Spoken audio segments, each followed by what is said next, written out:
we call upon some outside sources to help us out, and two of the best in the business. Mark Zinno, who does tremendous work over at Pickswise, and Meghan Payton over at Wager Talk. It's great to have both of you aboard. And Meghan, want to lead off with you. How have you been viewing things over the last week or so? And has your opinion changed a little bit on this game with what we have seen come out, or is it relatively what you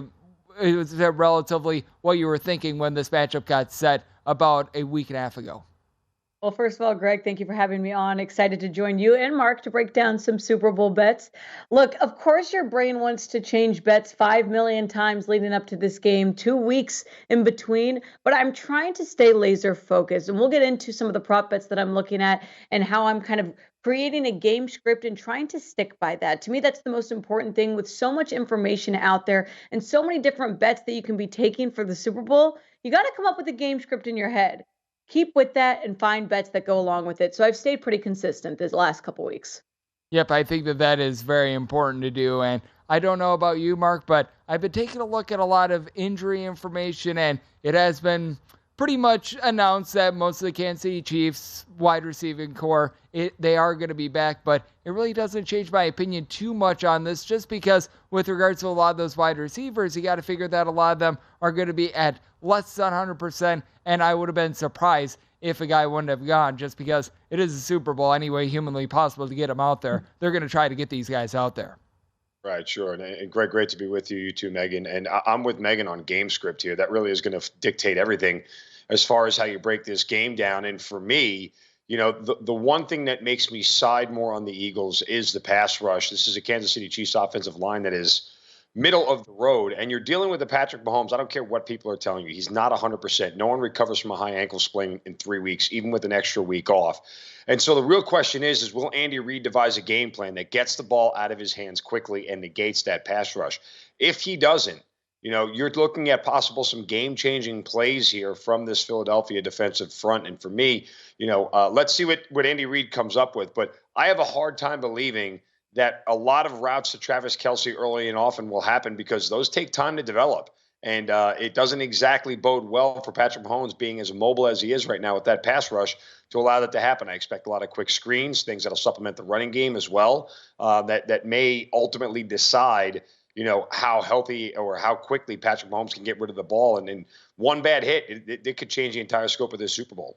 Yep, I think that you point out something very important, that when you have a hobble player like Patrick Mahomes is going to be, even though he looked relatively solid in that AFC title game, he was able to get the yards needed at the end of that game. Certainly benefited by a little bit of a whistle as well, but when he needed to get those yards, he was able to get them, and he should be closer to 100% in this game than he was a few weeks ago, but certainly still not quite himself. And Meghan, the one thing that stood out to me from that AFC title game that we did see against the Bengals was that the Chiefs, even though Patrick Mahomes was dealing with that injury, they really didn't run the ball a lot with Pacheco and company, and I think that that is something that they're going to need to do in this game. I'm not sure how you've been viewing these Chiefs running back / the running game in general, but I'd be surprised if the Chiefs run it as little in this game as they did in that title game.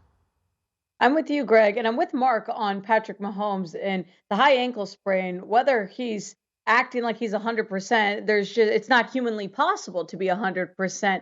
And so you look at the Eagles and you look at the Chiefs. Aside from quarterback, the Eagles are the better team in every unit. They've got the better offensive line, the better defensive line. So the Eagles have the edge here, even with a 100% Patrick Mahomes, because Mahomes is fantastic and the best right now in the league, but he can't do everything. I don't think we're giving enough credit to this pass rush, just like Mark was mentioning. Hassan Reddick, 19 and a half sacks on the season. If there's a sleeper MVP that you want to look at, I believe his odds are like plus 3,500 for MVP. I mean, this is a team that's going to be able to show up defensively, and the Eagles are going to be able to run the ball. So I look at it, Kansas City Chiefs team that's going to have a hard time stopping Jalen Hurts, stopping Miles Sanders in the run game, and potentially stopping their top tight end, Dallas Goedert. The Chiefs allow the fourth most passing touchdowns to tight ends. Dallas Goedert's going to have some openings through the middle, because I know that this defensive coordinator on the Chiefs side is going to bring some guys up on the box to stop the run game. Look for Dallas Goedert to get open. So I'm taking him as an anytime touchdown, by the way. I think that that's a good look that you do have on Dallas Goedert, because I do take a look at this Kansas City Chiefs team, and they are a little bit, shall we say, not quite what they are in the secondary as compared to what they were a few years ago. And when it comes to just this Philadelphia Eagles team, I do have a few question marks on Jalen Hurts. On Jalen Hurts being able to just necessarily throw it down the field, because he himself has been dealing with a little bit of an injury. And I do think that the Eagles, in terms of their run game, in terms of tight ends, a little bit of shorter passes, that's a good look for them as well. Mark, I know that you were talking about looking at the Chiefs perhaps doing some smaller plays, some dump offs, some more running than they did in the AFC title game to be able to get things going. I could see the Eagles doing the exact same thing on offense. Yeah, it'll be interesting.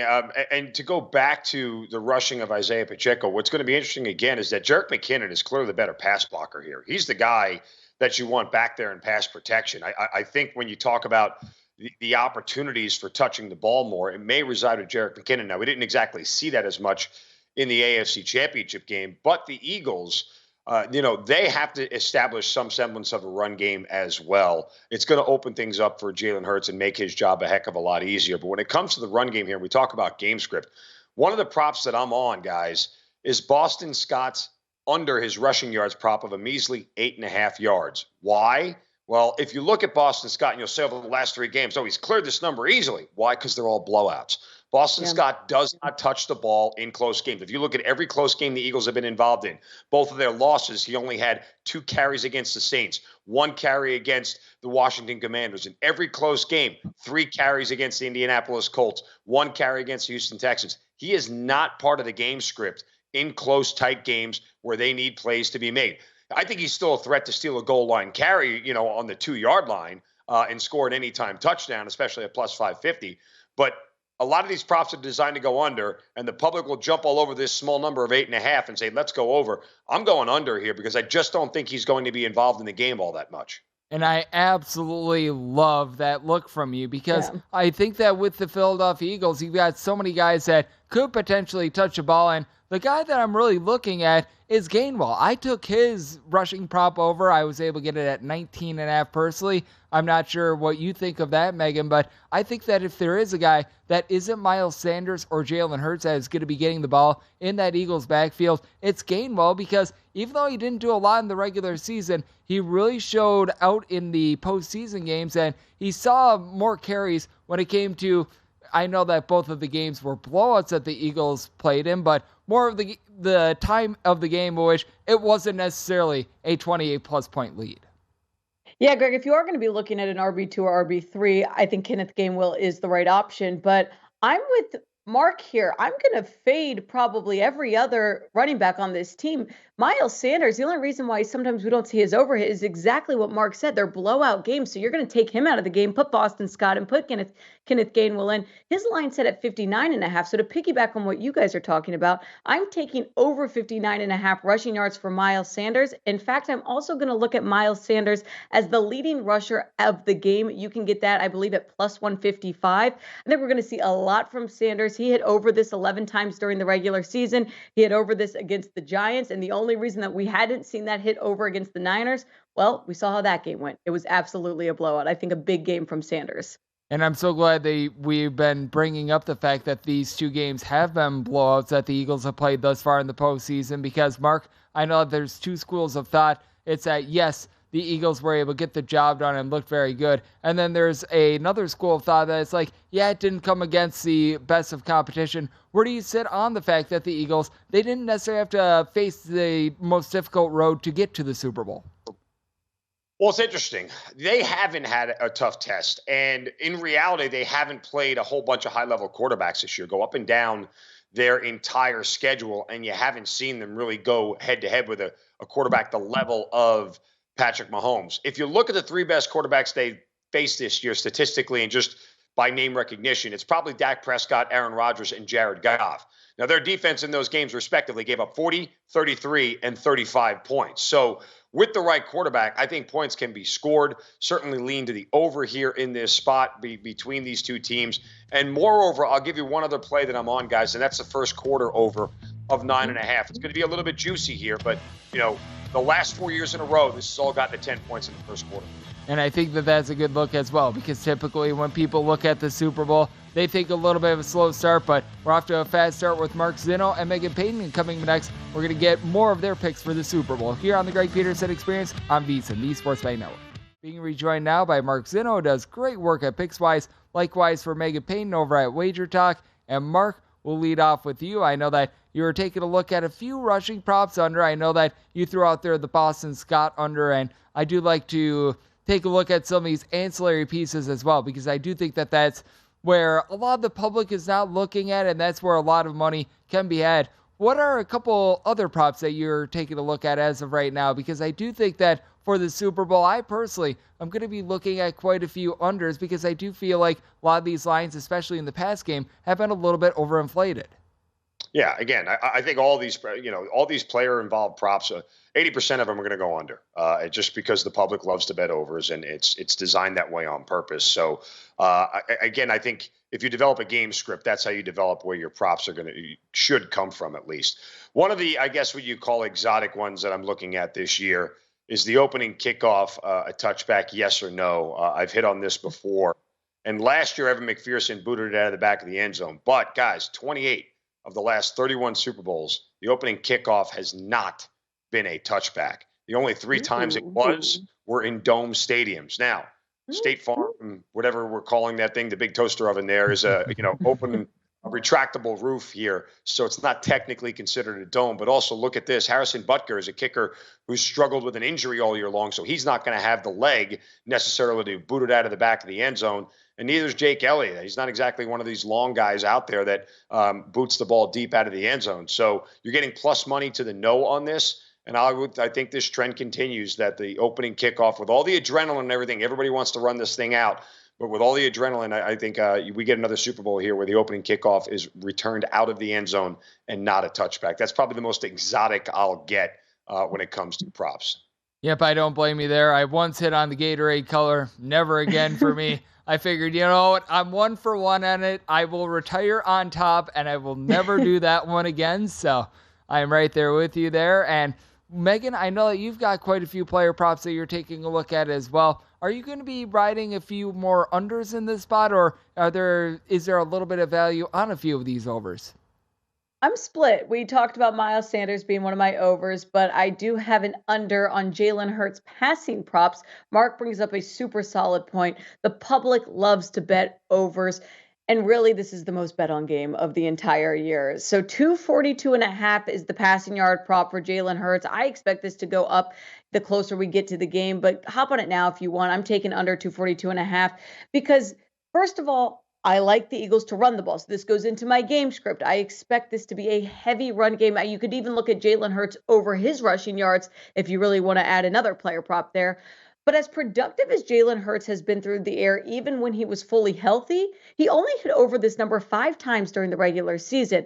Let's not just talk about Patrick Mahomes and his ankle. We also have to be aware that Jalen Hurts is dealing with a shoulder injury, and they might not need to use him as much through the air with the dominant run game that they have. So I'm going to be looking under 242.5 passing yards for Jalen Hurts. I also have another under that I'm going to be taking, and that's the total. I'm looking under 50.5 as the total for this game, and that's, again, going with my game script. I said this on a show earlier. If you like the Chiefs to win, I take the over. If you like the Eagles to win, take the under. This is because I believe the Eagles have a much better defense. I don't think that we're going to be seeing a touchdown from Patrick Mahomes and the Chiefs every single drive. Look, they're going to put up points, but I don't think that they're going to put up as many points as you think. Meanwhile, the Eagles are going to get a run game going off pretty early on. So we'll see a few touchdowns, but nothing crazy, not this high scoring game that, of course, as fans, you'd love to see. I'm going under 50.5 for the total on Super Bowl Sunday.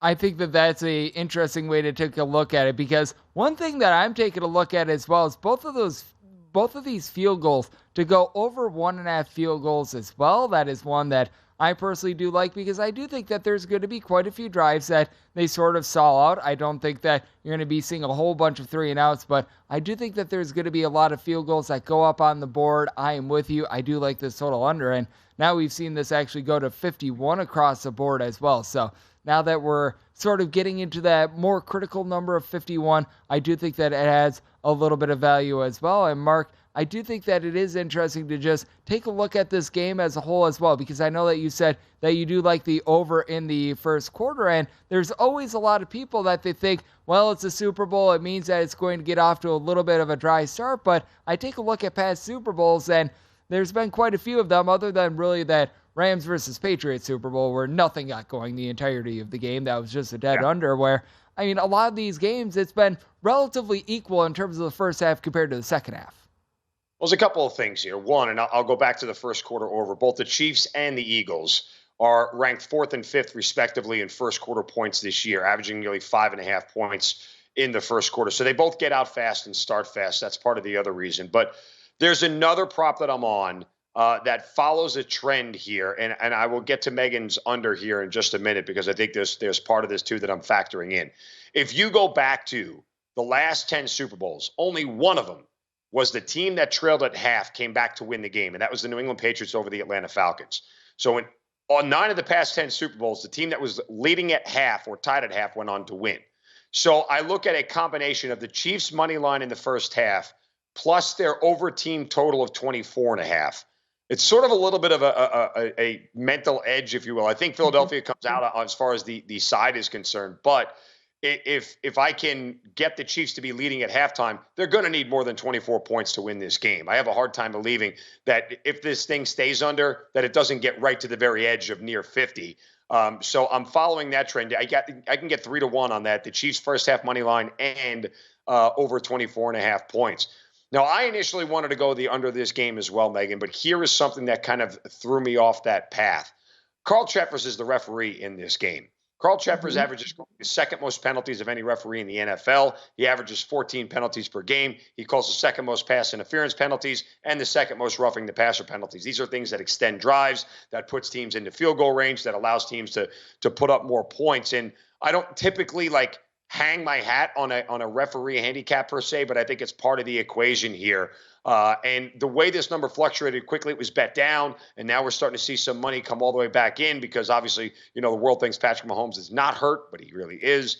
All that said, I think this is still a 27-24 kind of final one way or another. But I am looking towards KC to have a lead at half and then get over 24.5. And I do think that it's interesting that you bring up that trend with Cheffers as well, because when it comes to the Super Bowl, I'm a little bit more inclined that there's going to be a few fewer whistles called. I think that we've noticed this a little bit more during the Super Bowl. Meghan, I don't know if you agree/disagree, but I do think that when it comes to the super big games like this, I think that the NFL, if at all humanly possible, they want to avoid some sort of a calamity where we were noticing it in both of the NFC and AFC title games. There were a lot of people on social media that they were, shall we say, less than pleased with the refereeing, and I think that they want to do everything humanly possible to make sure that the referees are anywhere aside from a part of the headline. Yeah, you'd like to think so, Greg. So wishful thinking, absolutely. Let the players play. We don't want the Super Bowl to be decided by debatable, controversial calls. That's what any football fan wants. And of course, the AFC Championship felt maybe sometimes a little bit different. But that being said, I think that Mark brings up a really good point, an angle, especially when you're looking at team total first quarter. So I'm actually not so opposed with taking maybe the first quarter over, but then still taking the under for the game. That's something I'm going to take a peek at after this show. One quick prop that I do want to throw out. I know you guys mentioned the Gatorade, but I am going to be a person that falls for it. So I'm taking the yellow green because it's 2 colors in one. Good value, plus 450. Last time it hit, 2017, when the Eagles won, and Philly's going to do it this time. So I like the green with the green uniforms, not to mention it's only happened 4 times. So they're due for a yellow-green Gatorade. The absolute irony of that is the one Gatorade prop I hit was that prop. And the whole reason why is that I love drinking that brand of Gatorade when I was a child.